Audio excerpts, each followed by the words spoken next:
to own it. Just wanted to take the time, learn all the things that I could about you. Now it's such a mess here. Oh, we are just stressed here. Used to be so easy with you. Thank you for coming on the show today.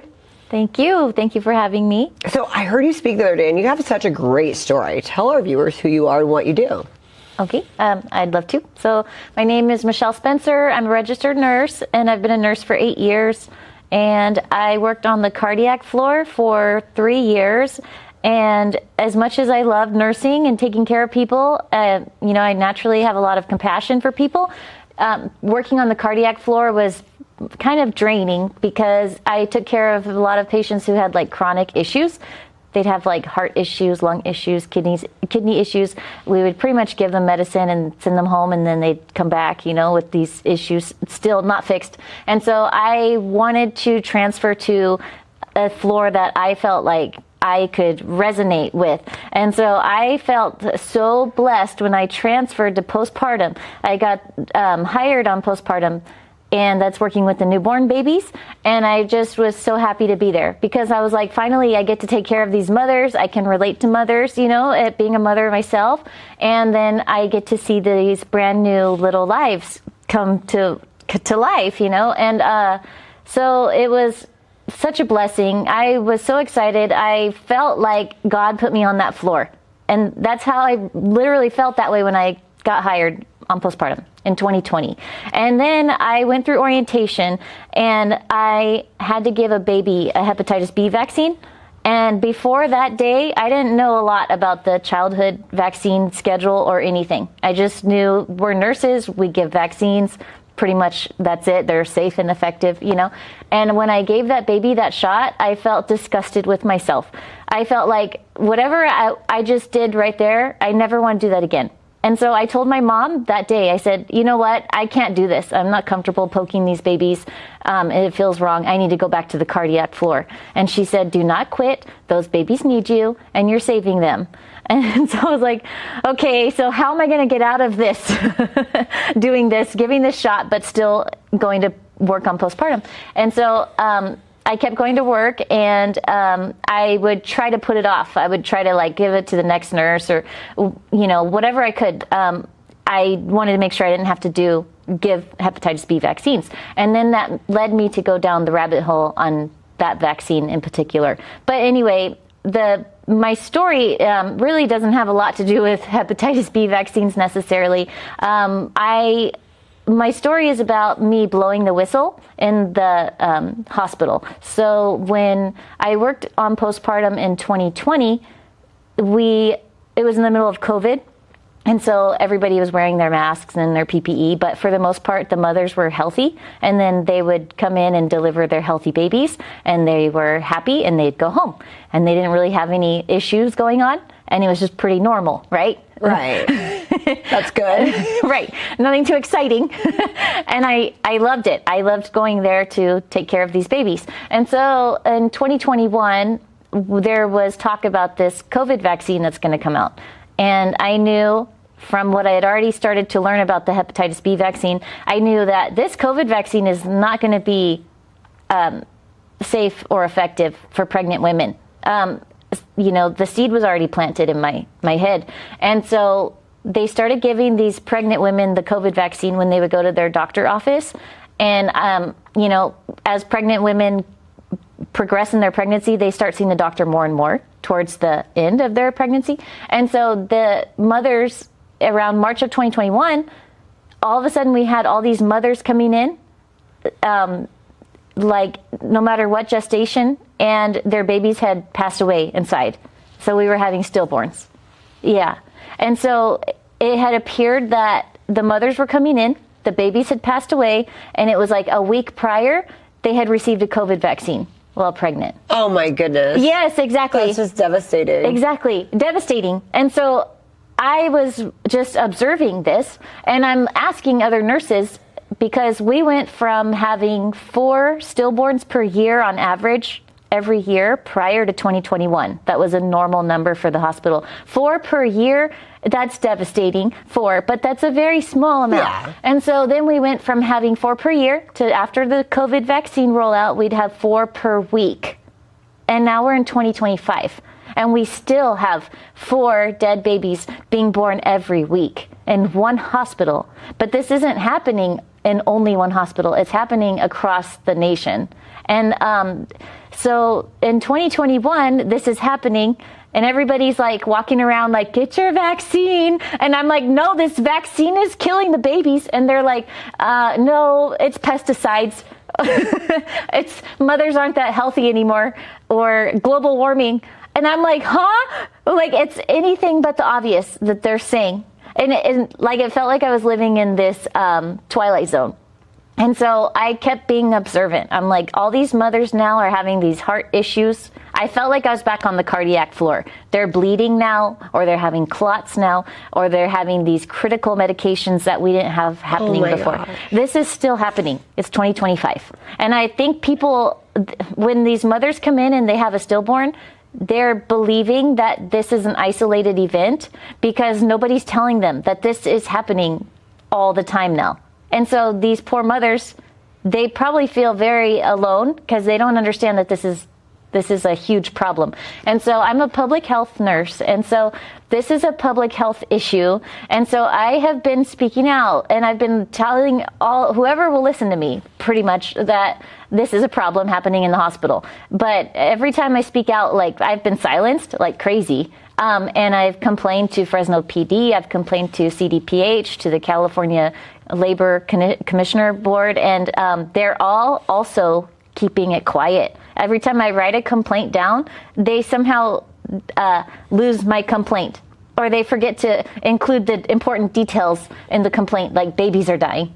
And I'm like, this, as a public health nurse, you are obligated to talk about these issues, to alert the public, and no one else wants to alert the public. That's the whole thing. It's not, Yes. it's beyond getting a paycheck. And so Yes. what about other nurses? I'm sure you've, not to call them out or who they are, but what about the nurses that do agree with you and said, we've seen this at our hospitals? I'm sure some people have reached out to you and told you that. Yes, definitely. Over the last few years, more and more have said, oh yeah, it's the COVID vaccine. We know for a fact it's hurting people. And I've asked them many times, will you speak out with me? And can you guess what their answer is? No. That they don't want to lose their job. Exactly. So that translates to me that I will sacrifice babies for money. So, to put it bluntly. And you wouldn't do that? I would not do that. No, that's that's why I speak out. Okay, so I kept going to work, and then my mom was murdered in 2021. In November from the hospital protocols. I begged to be in the hospital with her to help her because they completely just left her in a back room to die. They were really biased against her because they knew she was unvaccinated, and everybody at the time was like, if you're not vaccinated, you're dirty, you're going to spread your diseases everywhere. And so they threw her in a back room. They treated her like inhumanely, and I begged to be in there. I fought hard, and they resisted the whole time with me, and they kept saying, no, you can't come in, it's our policy. Was that at your own hospital? No, it was St. Agnes. Okay. I work at Fresno Community. Okay. And which I'm able to say that publicly now, but and I can get into that in a minute, but at St. Agnes, they kept saying, you can't come in, it's our policy. But the protocols were happening everywhere, every hospital. Right. So and I got so tired of them saying, you can't come in, it's our policy, because policy should never override the value of human life. And if a policy is harming somebody, that policy needs to be looked into and changed. But at the time, everything was crazy. So my mom was killed, and it was devastating, and I fought so hard, and they just, my efforts did not pay off. So when my mom was killed, I told my brother that they messed with the wrong nurse. They will pay for this, and I'm going to expose this hospital system for the evil that it is. I promise you. And I spoke that out into the universe.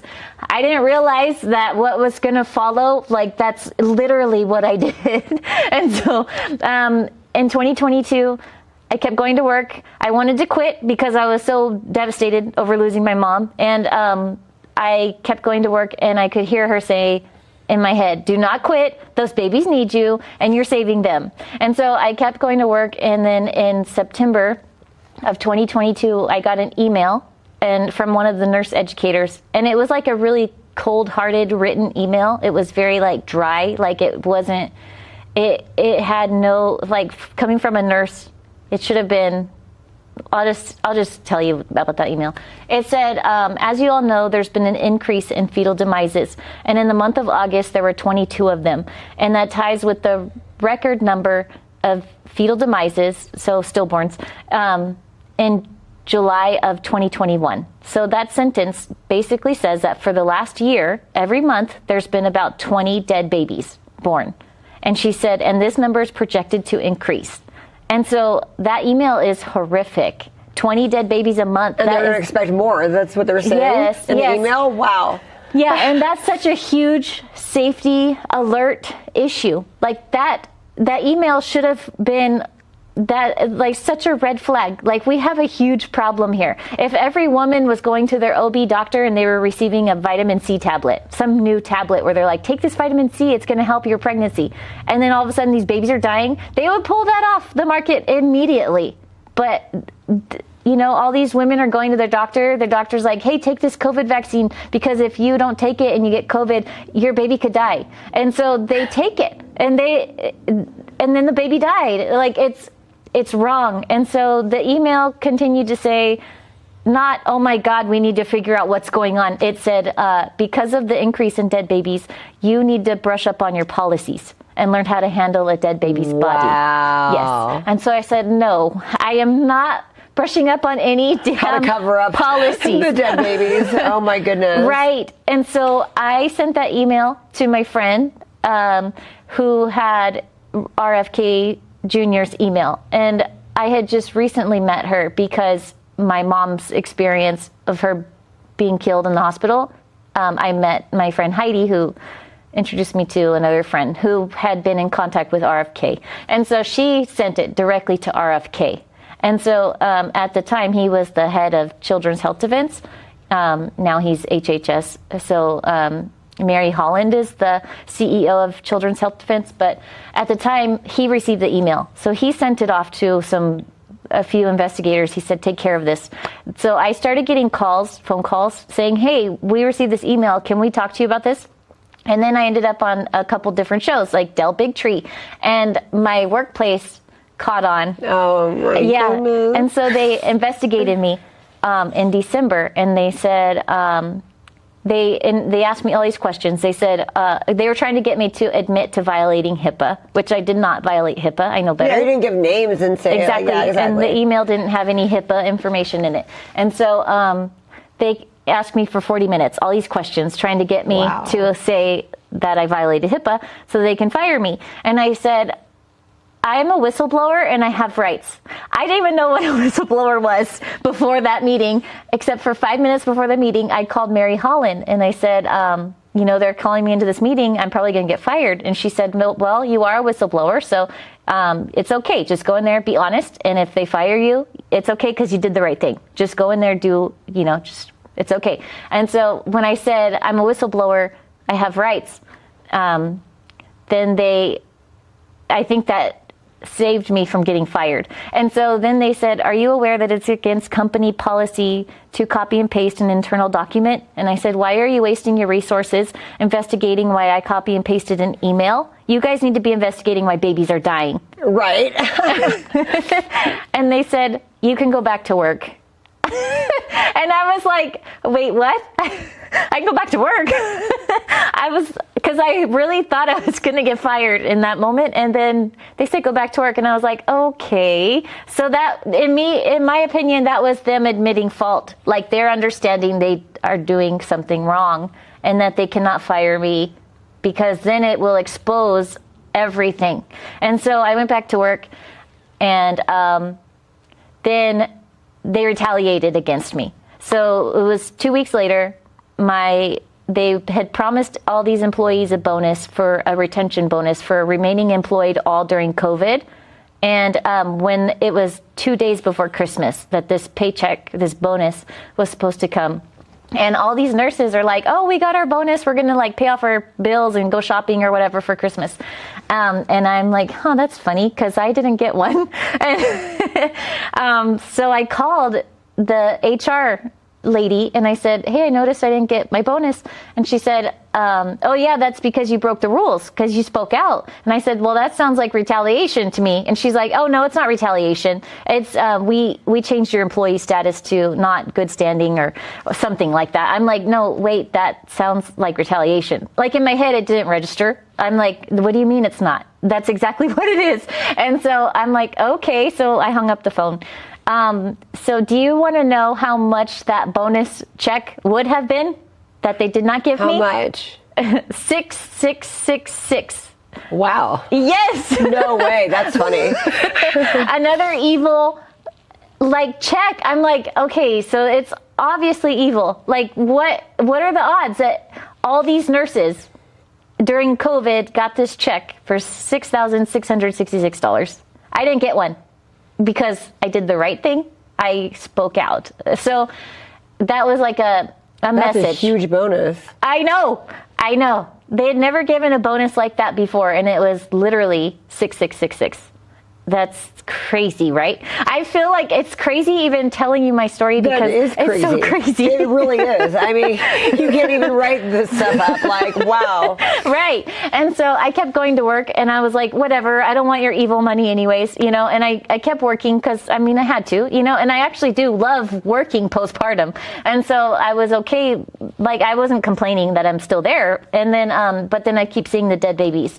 So then while I'm still there, I decided, to start telling mothers, hey, oh, no. I'm like, hey, the hospital wants you to take this hepatitis B vaccine for your baby. But hepatitis B is a virus that if you have it, you can give it to your baby. You don't have it. We already checked. We check all of them. 99% of them do not have hepatitis B. So your baby's not going to get it. And then the only other way is through sexual transmission. So I don't know a lot of babies who go out as soon as they leave the hospital and start sleeping around with people who have hepatitis B. Oh my goodness. So by the time your baby is sexually active, 20 years from now, whatever, if they received the vaccine when they were a baby, it would have worn off already. So there's absolutely no reason for this hepatitis B vaccine. And so they're like, oh, then I don't want it. Exactly. Who would? Duh. And so I've been giving mothers informed consent. So in a way, I feel like God put me there. Just like I said, when I got hired on that floor, I felt like God put me on that floor. And so I continue to give mothers informed consent. And I feel like by now I've at least given informed consent to where mothers refused the hepatitis B vaccine. Like at least 300 babies who have not received that particular vaccine. The thing is, when I plant that seed about the one vaccine, the first one, I'm hoping that seed plants that seed so they start questioning all of them, because none of them are necessary and none of them are effective. So wait, do you still work there? I do. No way. I need to be talking about this. Is so cool. Okay, I love this story.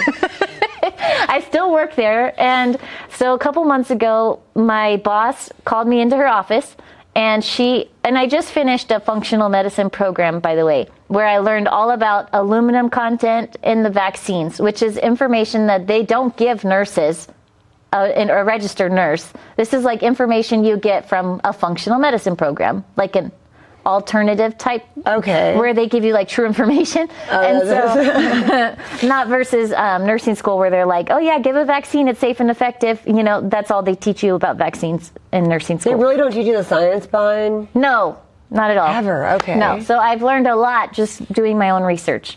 And so I really encourage mothers to also do your own research, because you'll find a lot more information that way than asking a medical professional who's only learned that they're safe and effective. You just give them, so anyway, I learned all about the aluminum content in the vaccines when I took this program recently. And so when a couple months ago, my boss called me into her office and she said, hey, a family member complained about you. They said that you told this mother that your baby doesn't need the hepatitis B vaccine because your baby's not going to have sex with anyone who has hepatitis B. And I said, yes, that's correct. And I think she was thinking that you wouldn't deny it. I know. And she's like, look, Michelle, I know you have your beliefs, but you need to do what's required of you per the institution. And I said, these are not my beliefs. These are facts from the science. This is science. This is the truth. I said, this is information from the CDC website. It states, do not give more than 18 micrograms of aluminum into an infant's body because it's beyond the safety limit. The microgram, the aluminum content in the hepatitis B vaccine is 250 micrograms. So it's more than 10 times the safety limit, according to the CDC website. Wow. Yes. And that's the CDC website, so it's that on has the nothing CDC to do website. with you. Exactly. I'm just stating the facts to my boss. So I don't normally tell the parents all of that about the aluminum because I feel like that might be a little bit too much at the time because they're vulnerable, they're tired. Right. I just say your baby doesn't need it, and that's enough, I think, to plant the seed. But my boss, I told her because she's a registered nurse also. She's the manager of the entire women's department. So she should know. She should know the aluminum content. She should know the risks and the facts. And so I told her every time a nurse injects a hepatitis B vaccine, they are chemically assaulting that baby. The nurses are trained to do no harm. And every time they give that shot, they are doing harm. And it's wrong. And she just said, I know you have your beliefs, Michelle, but you need to do what's required of you per the institution. It's almost like a robot. Like she almost didn't even hear a word I said. And so when I left that meeting, I was so frustrated. I was like, I'm so sick of these people being like so robotic. Like where is their humanity? Right. And these are nurses, right? And so I called Mary Holland from Children's Health Defense, again, the one I had called the first, when I went into the first investigation. And then I said, I need help over here. I'm tired of these people, like, not listening to me. I'm going crazy, right? And so she called Greg Glaser from California. He's an attorney with Children's Health Defense, and he's amazing. He's an amazing attorney, and he has been on this mission to protect children's rights and not harm children, fighting the vaccine mandates in California. And so he reached out to me, and he reached out to Children's Health Defense for me, wrote up a letter, like a proposition letter, like explaining my story. And he said, would you be willing to fund a lawsuit? And he'll fight for me. So it's like David and Goliath. And will you pay for this? And they said yes. Wow, that's amazing. So do you still work there? I still work there. That is so crazy. Okay, I know I asked you like 5 times. I'm still like unbelieved about it. Like, I'm not saying like, so you're like, you're not listening to me? No, I'm the robot, but it's like so unbelievable. No, you're not a robot. My goodness. Oh my. The fact that you're even letting me tell this story, you are not a robot. That is crazy. So where do you stand now? What's the next step? So we have our first court date in December, and it's more like just a meeting with the judge, like a case management type meeting. I'm not sure if it's going to be like super productive that day, but that's our first step. Greg already filed a complaint, and he's suing for unethical business practices because they've been hiding the data about these dead babies. Right. And he wants an investigation, like a discovery, to find out what is killing these babies. And what about the mothers of all these dead babies? Are they going in with you, or what are they going to go like? Well, the mothers, most of the mothers, they believe it's like an isolated thing. They don't realize that this is happening over and over Someone and must over have again. Heard you and somebody, but they're not. You guys aren't banding together. That's going to be a separate thing, right? Because if I go to work and I see that there's a dead baby, I don't necessarily interact with the mother because she's in a different room and she's not assigned to me. But we can see like on the board, who's there for the day. So every time I go to work, there's a dead baby, every time, and so it really multiplied. What are the odds that every time I work, there's one? I mean, what about the days that I don't work? So we went from 4 a month to every day. For a week. We went from 4 per year to 4 per week. And I mean, 4 per week is my guess because I only work 2 or 3 days a week. So, and if they're always there when I'm there, then I'm thinking there's an average of 4 per week. Plus, when I'm not there, the other nurses that are on the same page as me, they tell me like, oh yeah, there was one here yesterday. I went to work the other day, maybe 2-3 weeks ago, and there were 3. in one day. Oh my goodness. Yeah. So where can people reach out to support you or show their support if they have questions for you? Is there like a public, do you have like a email address or are you on social media at all? Yeah, I'm on Facebook at Healing Ground, and I'm also, if you don't have Facebook, you can email me, healingground@yahoo.com. And I welcome people, ask me questions, please. I'm a doula also, and so like I love to be a resource. Like people can ask me. I feel like I'm always researching things. That's great. And I like that a lot because I think right now the problem with AI and everything, when we do research, I don't even know what's real and what's not. Right. So I guess people can have questions like that. Maybe then you can say, oh, that's a real source or it's not a credible source. That's probably where somebody like me would come from because now research is a lot different than research was back in the day. I know. Well, even when you try to research vaccine information, most of it's not even true because Del Bigtree, he just put out a study or a documentary called the Inconvenient Study, and he studied thousands of kids, a huge group of unvaccinated kids, never received a vaccine, and a huge group of kids that were vaccinated. That would be me. Never received a vaccine when I was a kid. Oh, nice. I since then have ruined that, but I mean, yeah. Well, good for you, though. You held out for a long time. That's great because I regret ever giving my own kids vaccines. Yeah, that was all my parents. My parents were like you. They did their own research and yeah. Yeah, and I mean, I did my own research, but my kids unfortunately have already received so many, and it makes me mad,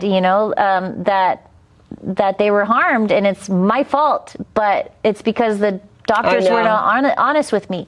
And so it forced me to do my own research and learn what I've learned, but in the documentary, the Inconvenient Study, he found that the unvaccinated kids were extremely healthier on every level than the vaccinated, and not one single vaccine has ever been safety tested, where they had a placebo group and a group of vaccinated kids and followed them along for 5 years. The longest one was the hepatitis B vaccine given to newborns. They followed them for 5 days. Oh my goodness. Well, thank you so much for coming on the show today. Feel free to email this girl. And we can't wait to see the status of what happens. So if we follow you on Facebook, are you going to talk about the status of whatever you're allowed to talk about? I'll post updates on there. Because we want everything to work out. So don't say anything you're not supposed to say. Yeah. No, I try to be pretty transparent, but I'm also careful. I mean, so far nothing has really happened in the case except for he filed the complaint. So, I mean, but I can tell my story, all this stuff that's happening. Thank you for doing it. Thank you for being brave. I mean, it so sucks to jeopardize your job and not take the money and you know what I mean? So thank you for standing up for, being a good person. Well, if it were your child, you would want someone to stand up for your child. It's not about the money. I hope so. I hope I would be that person and not, because then if you lose your job, it's kind of like, again, it's like it kind of hurts your child too. So it's like, if I get fired, I would hope I'd be as brave as you. If I get fired, I will be okay. You are awesome. God will provide. Plus, I work with Casey too. Oh, awesome. Yes, we've had Casey on the show. Casey also. What a great guy. Yeah, and I'll be fine. It's okay. I think that whenever I say, will you speak out with me, and someone says, well, I don't want to lose my job, it's like a punch in the gut. Like, really? Like, you're afraid of losing your job over there's all these babies that are dying and you aren't speaking up for them. Like, that would wear on my soul. You're just a really good person. Like I said, I would hope we could all be like that. That's a really awesome. Oh, thank you. Thank you so much. Yeah, thank you.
Thank you for coming on the show today. Thank you for having me. All right, so tell our audience a little bit about who you are and what you do. Okay, so my name is Heidi Bond. My best friend, Lupe Espinoza, was admitted into Clovis Community Hospital on August 4th, 2021, and discharged into the morgue September 28th, 2021.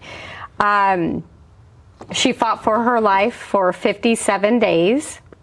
She looks familiar. Yes. What did she do? She ran for office in 2018. Okay. Yeah, there's a whole community that mourns her and misses her.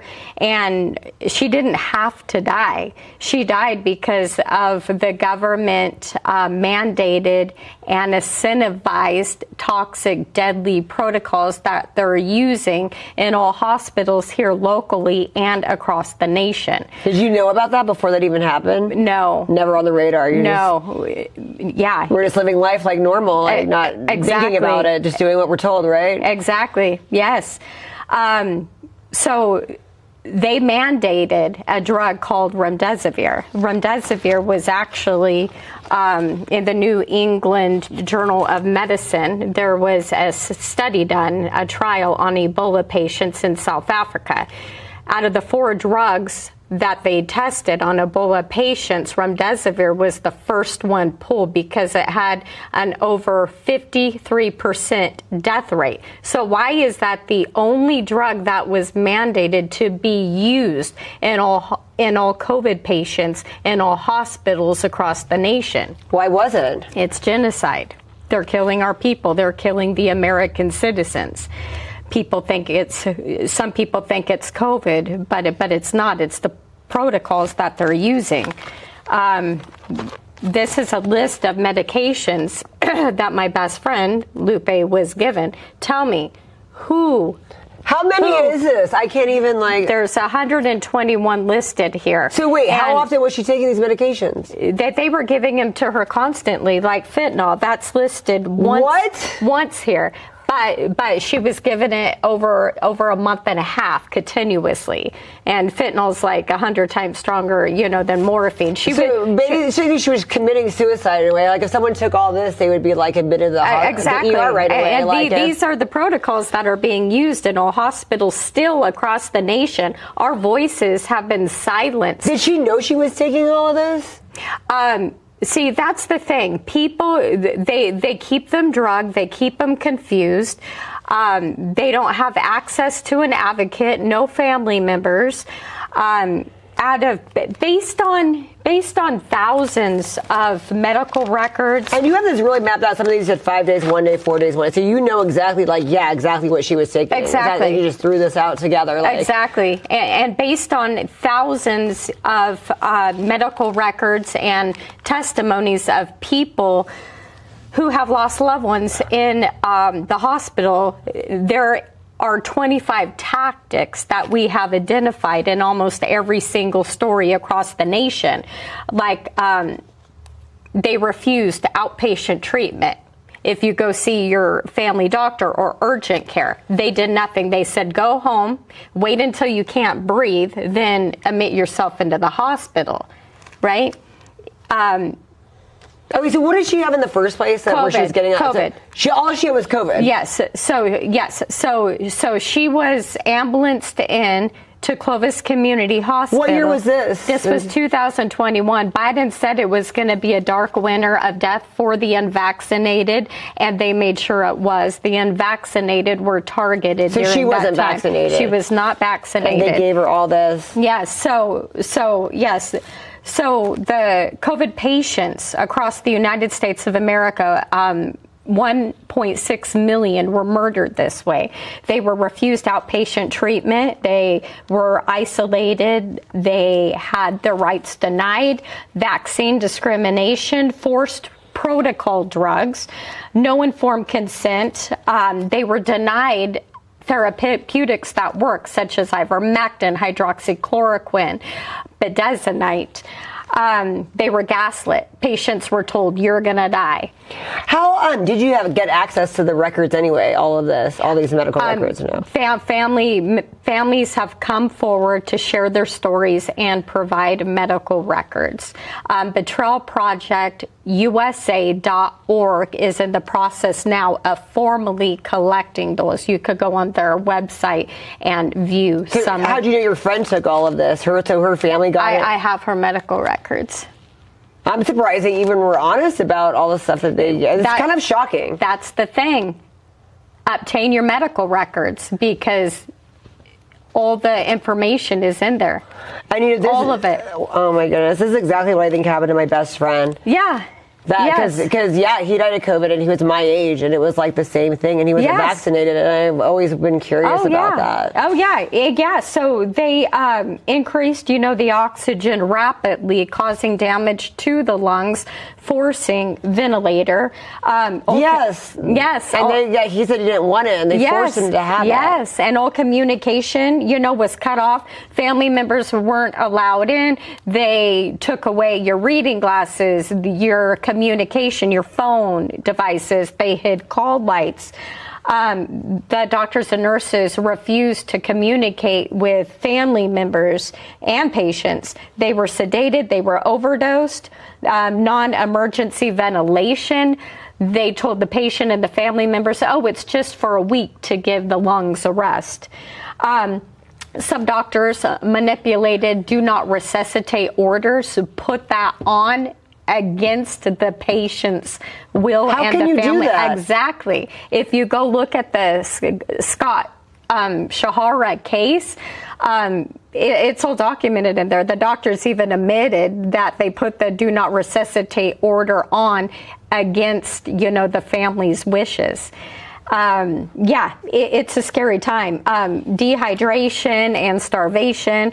The president actually of Betrayal Project USA.org, they withheld water from her for 7 days, food for 12. The only reason why she was allowed water is because a nurse accidentally gave it to her. What was the reason for that, denying her those things? Exactly. They're murdering people. They're murdering people in our hospitals. Physical and chemical restraints. Like my best friend Lupe, she was strapped down against her will. She suffered injury because of that, and it's all in the medical records. Bathroom denial. They told my best friend, use a pan. There's been incidents, with all the other victims across the nation, forced catheters. What was the reason behind that? They thought they were going to somehow dehumanize the American, the citizens of the United States. Because at that point it's too late to get the COVID shot if you haven't gotten the COVID shot. You know what I mean? They left them naked to go to the bathroom on themselves and to have the curtain open. So everybody can see. How did you find out about all of this, that this was happening? Exactly. Through Betrayal Project USA, we're formally documenting, all these stories. Like I said, there's thousands of, people who have come out. So getting back to Lupe, how long was she in the hospital? She was in the hospital for 57 days. She was a single mother. And 57 days. She fought for her life. There's, I can't believe she made it that long with all these drugs. She was extremely healthy. Extremely healthy. Well, I guess that's why she lasted so long on this. Because, And they neglect basic care, no brushing of teeth and no brushing of hair. Yep. Did you go and visit her at all? No, because they wouldn't allow anybody in the hospital until you're on your deathbed. Then they call you up. Hey, your loved one's going to die today. You could come in. Yeah, it's pretty crazy. So end-of-life care was pushed on everybody. The patients, right, with all these medications and sedations and everything, they would have palliative care, comfort care, palliative care come in, which is basically death by medication. Hey, you can end it now. You can end your suffering. They were pressuring these patients to just agree, to the morphine and kill themselves. Wow. Yes. the patients, the family members, right, who wanted a new doctor, they have the right. You can fire your doctor, and a new doctor could come in. But they weren't listening to the patients or the family members. What would they say? What's the excuse to not have a new doctor? Well, that's just our right. What would be their excuse? Because you said they would deny it. You don't even need an excuse. If you're in the hospital, you can legally fire your doctor. No, but what were the doctor's excuses as to why they couldn't get a new one? I have no idea. Like for Gail Sider, they just ignored her. She's like, I fired you yesterday. You keep coming back in. And a lot of secondary infections.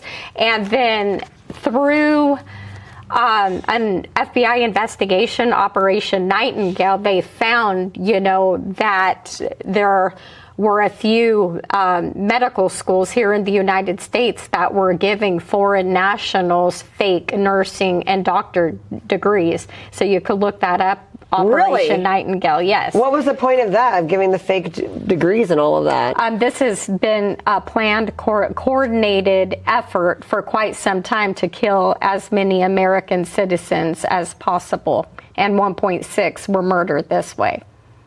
Wow.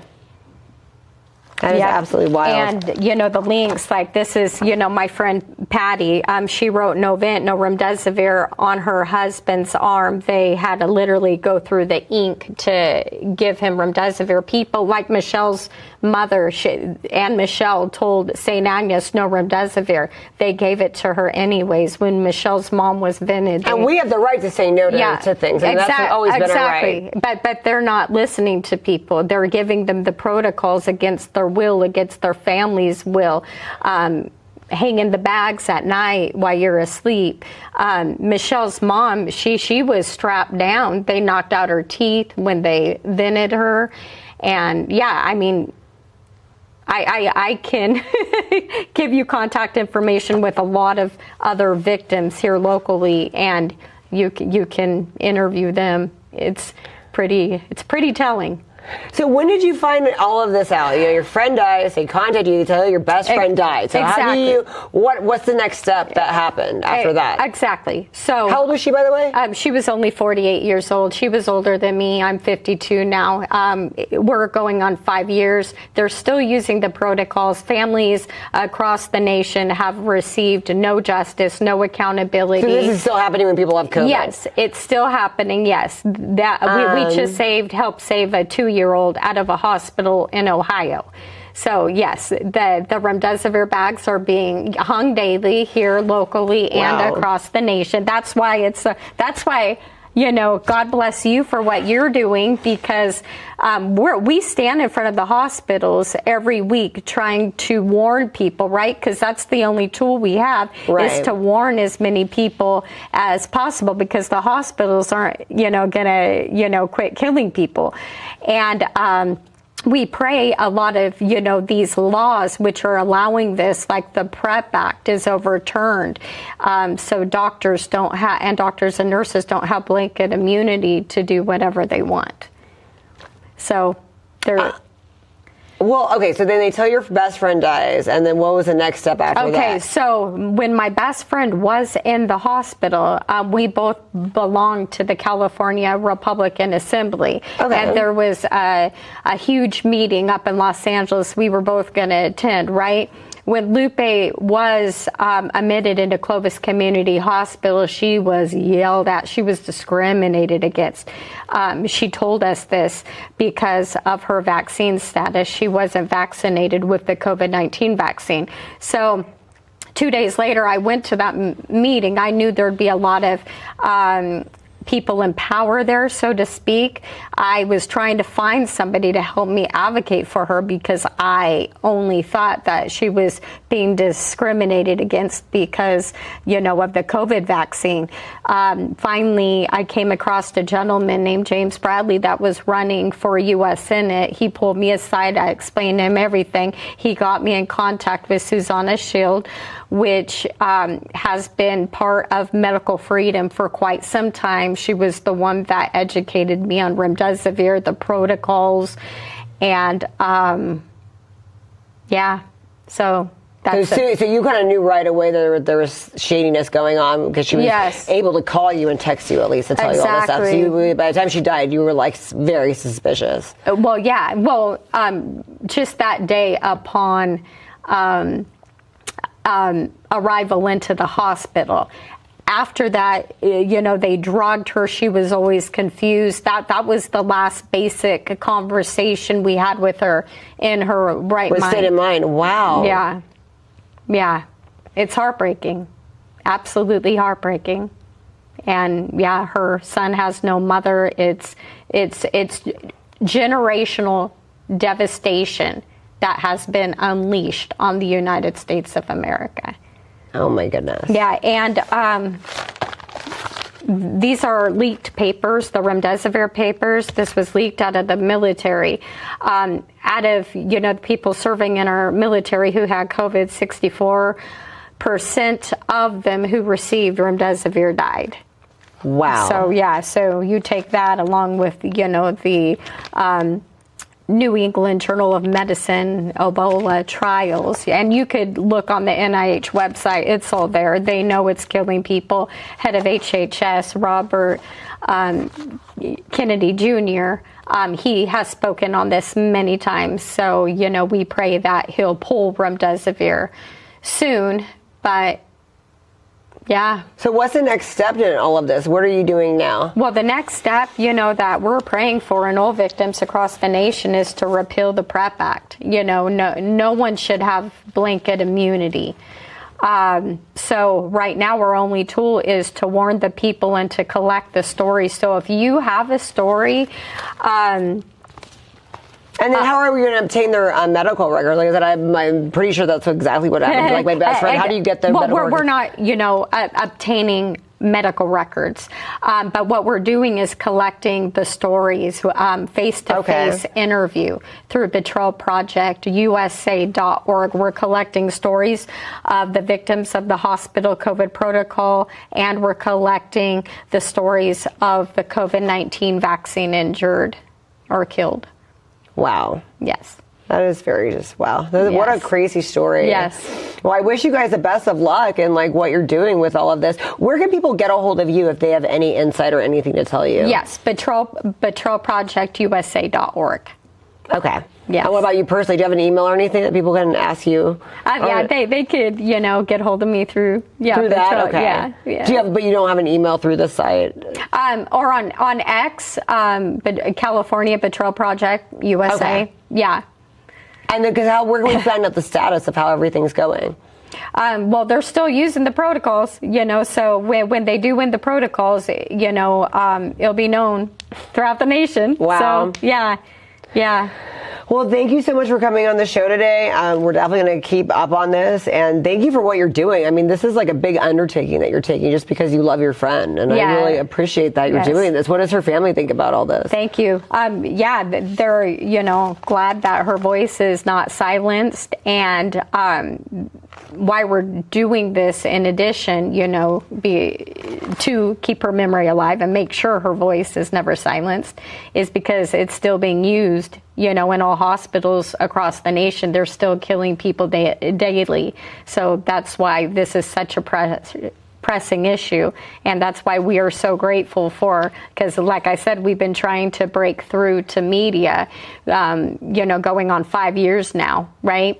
And you're the first one that has been open to have us on. So we're not the last one. We're extremely grateful for that. Because of that, you personally will have saved lives. Well, thank you so much for coming on my show today. We really appreciate it. Thank you.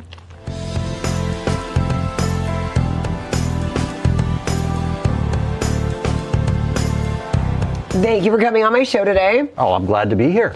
You're a man that does so much, but we're going to keep it on this episode or this segment that we're already talking about all the vaccination stuff. So tell us where you fall in line with all of this. How did you get on board with everything?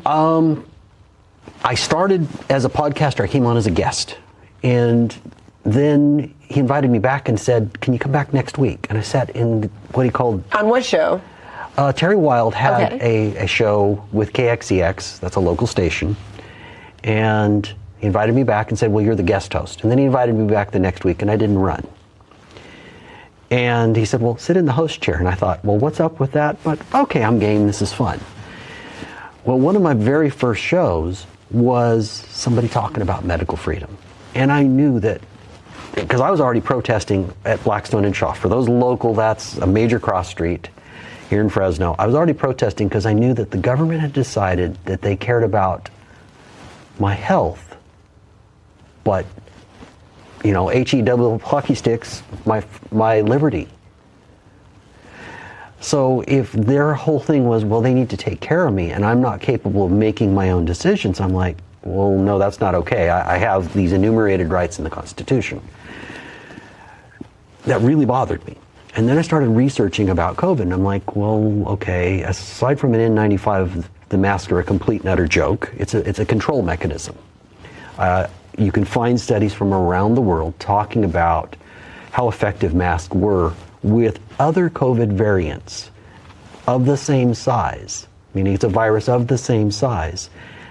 And they found that masks were really not effective anything less than an N95. N95s are marginally effective if you fit test them. If I hadn't shaved in a couple days, it wouldn't seal right. Okay. There's a whole process. So I'm like, well, they're BSing us. And then Fauci said, well, natural immunity doesn't work. Well, the entire history of mankind tells me if you make it through something, especially something like a virus, you then have some natural immunity. And Lord Fauci, little Lord Fauci, that's what I think, because I think that's what the man thinks of himself. He's the ultimate narcissist. He's right up there with Gavin Newsom. And he's telling me natural immunity doesn't work. And you have to stay 6 feet apart.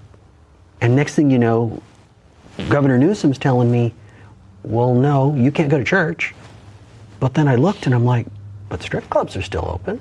What, that's essential? Really? The I church didn't wasn't? know all that. Oh, that's an absolute fact. That's Please, funny. folks, I don't know why I didn't hear that up. one. I know I believe it. I was like, really? That got by me? Really? Yeah. Wow. Okay. You could go get your pot and you could go get your alcohol, but you couldn't go to church. That part I knew, yeah. Okay. So I'm like, this is a scam. What is going on here? My feelers are up and I'm like, this does not make sense. So not long after that, I end up with my own show and I get a medical freedom guest. Actually, the two ladies that were on earlier were some of my first guests. Oh, wow. And so they're talking to me about this and I'm like, well, this sounds a little crazy. I mean, this is kind of conspiracy theory. And yet, when I started looking at what's really happening, too many conspiracy theories were proved right during COVID. Is this how you got involved in like some of the boards and the other things that you do, or were you already involved? I was not involved. Wow, so this really got you involved in everything that we know of you now. Yes, I jumped in with both feet. I went, it's now my turn. That's impressive. I grew up talking about politics. I had, each side of the family was on a different side, but I could have a conversation. Yeah. And I was paying attention at age 6 because I was a weird little kid. Me too. That's so funny. Okay. And so here I'm having all these conversations about what's going on in the world. And then as a teenager, I'm driving to Sacramento. I live in Northern California. Those of you that know Rush Limbaugh will know I'm driving to Rio Linda, the place he made fun of, just north of Sacramento, with a part-time little business that I'd started. I was selling chickens. And here I've got an AM radio and a junky little car, and I had this load of chickens, live chickens I was selling, and Rush Limbaugh came on. And so that profoundly influenced my view on politics. But the truth is, all I did was ever talk about it and vote. I did nothing. But the more I knew about politics, the more I realized, well, wait a minute. Reagan was right, that freedom is only one generation away from being lost. And I believe that those principles in the Constitution that are enumerated, that are granted by God, I think that's essential, granted by God, because whether you're a believer or not, I happen to believe, but whether you're a believer or not, how do you take rights away from God? If rights are just granted by government, then they can do whatever they want. You look at the Constitution of some place like Russia. Is there any real freedom? Constitution sounds beautiful. The people at the top do whatever they want. Well, we have a little bit of that, whether it's Republicans or the Democrats, because they don't listen to the people in the way they should, and they don't always follow the Constitution. But at least we have this framework that allows us to address a problem. I saw this as now it's my turn. I'm up. And here I'm given this, what I didn't realize at the time, I was pretty conservative, but I was definitely conservative, but I was not really very Christian. And the more I read about all of these possibilities and how our country was founded, the more I realized, yeah, they were right. If we don't have a moral people, we can't really live up to the possibilities of having all this liberty. And I purposely chose liberty rather than freedom. Freedom means you get to do whatever you want. Okay.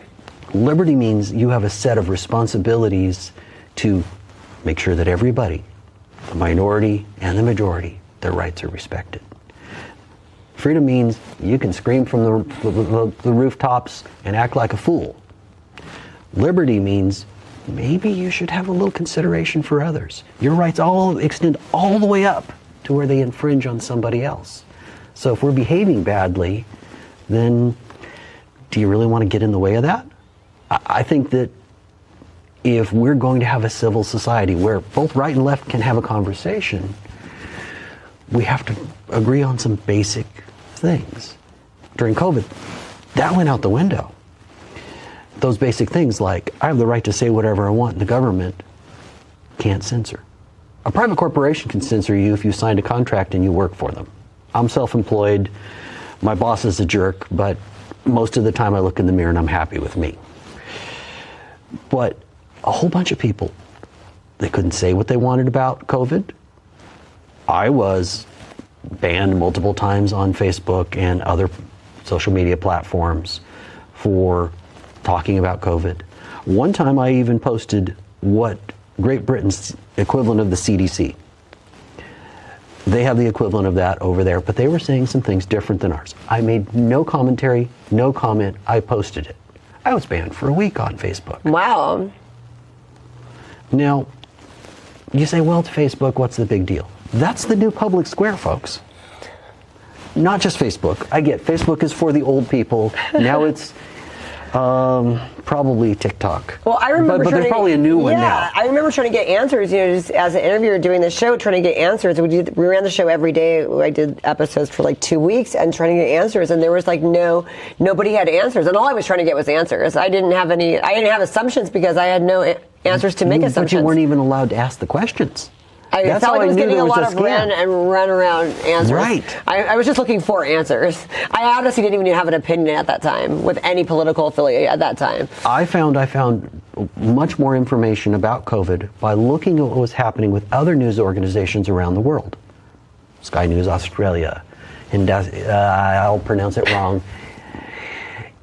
There's India Times and then there's Two Times, BBC. I started looking at all these different news sources and I'm not getting the same story from everybody. Wow. That they were not all in agreement. Pretty much everything here gets filtered through AP, so Associated Press, right, and goes from the Associated Press to all of the various outlets. And it's crazy how they speak with one voice. And I already knew they did this from me watching Rush Limbaugh, because he was famous for putting together montages of various news organizations saying exactly the same thing with the same verbiage. Like they couldn't even be creative enough to say it in a different way. Well, this was amplified during COVID. So obviously somebody's lying. I didn't always know who and I didn't know exactly how. Right. But I knew I was being BS'd. Right. And I don't take that well. And that's how you got involved. That is what pushed me over the edge, and I went, okay, I'm in. And I have to become the difference that I want to see in the world. Well, thank you so much, and thank you for talking about this. Where can we get a hold of you or follow you? I have a podcast called The Constitutionalist with Eric Rollins. I'm on Facebook, Instagram, Truth Social, a little bit on X. It's Eric Rollins all the way through? Yes. We'll look for the Eric Rollins. But if you search on any of those, if you put in my name, it would come up with the Constitutionalist. And then the Constitutionalist, where can we watch that? Mostly on Facebook. Okay. I do post in groups on X and on my personal page, but I'm not big on X. And the other place is Truth Social. I am technically on YouTube. Is it live? I don't tend to do live. I tend to do recorded. Okay. The reason why is on some of those social medias, live only lasts 30 days. I know. I want it to live. They changed that, yeah. So we go ahead. I have somebody that I work with who's a great tech. And Just like me. he then does a little bit of editing, very little. Mostly he just dices it up into reels and you get to listen to me talk. Awesome. But you can find me on YouTube, but not a large presence. You can find me on Truth Social, not a huge presence. Well, a bunch of different places. Basically, I'm just having fun. We are going to follow you on all of those platforms then. Well, I hope so, because I'd like to believe I have something useful to say, or if, for those on the left that think I'm completely wrong, you could tell me why. All I ask is that we have a reasonable conversation. I want to have a yelling match. Right. I want to have an exploration of ideas, because I believe my ideas are rooted in common sense, they're rooted in morality, they're rooted in traditional American values, they're rooted in Christianity. Well, thank you so much for coming on my show today. I'm glad to be here. Felt right in the moment, felt right in the summertime. It felt right drinking cherry wine with you. Just wanted to own it, just wanted to take the time, learn all the things that I could about you. Now it's such a mess here, oh, we are just stressed here. Used to be so easy with you. Now I must confess here, oh, I must confess, dear, don't think I'm in love with you. Winter is coming and I don't know what to do, and there's no more use in running, no more running to you. And I don't want your loving, I don't wanna be just friends, knowing all this time we were playing pretend. It's a mystery.